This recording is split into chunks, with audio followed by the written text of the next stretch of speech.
नमस्कार साथियों, इस वक्त मैं खड़ा हूं जोधपुर के खारा बेरा प्रोहितान गांव में। यह वही गांव है जहां 18 जनवरी को शादी करने के बाद खुशबू पहली बार अपने ससुराल आई थी। वही गांव जहां से खुशबू को अब अंतिम विदाई दी जाएगी। थोड़ी देर बाद पार्थिव शरीर जो है वो अहमदाबाद से यहां इसके ससुराल के पैतृक गाँव खारा बेरा प्रोहितान पहुँचने वाला है।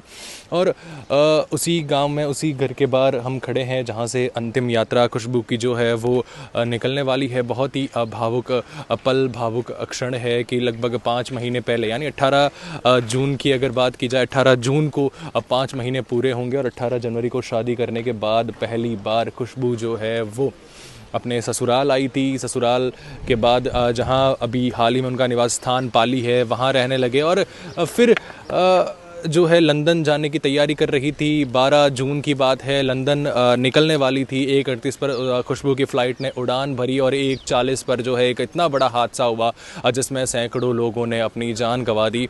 उसमें से ये जोधपुर की बहू, खारा बेरा प्रोहितान की बहू, जिसके ससुराल में हम खड़े हैं, जहाँ से अब थोड़ी देर बाद जो है अंतिम यात्रा खुशबू की जो है अंतिम सफ़र पर खुशबू निकलेगी और उसका शव जो है पार्थिव शरीर जो है वो पंच तत्व में विलीन हो जाएगा।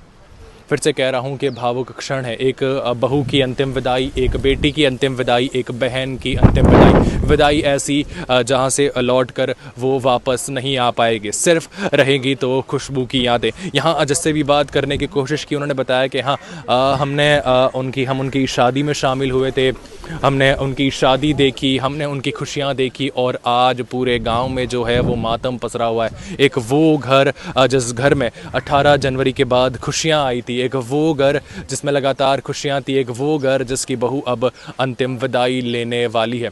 बस थोड़ी देर बाद जो है पार्थिव शरीर वो खारा बेरा प्रोहितान पहुँचने वाला है और उसके बाद शुरू होगा खुशबू का अंतिम सफ़र। पल पल की अपडेट, हर जानकारी हम आपके साथ शेयर करेंगे। आप द खटक के साथ हमेशा जुड़े रहिएगा।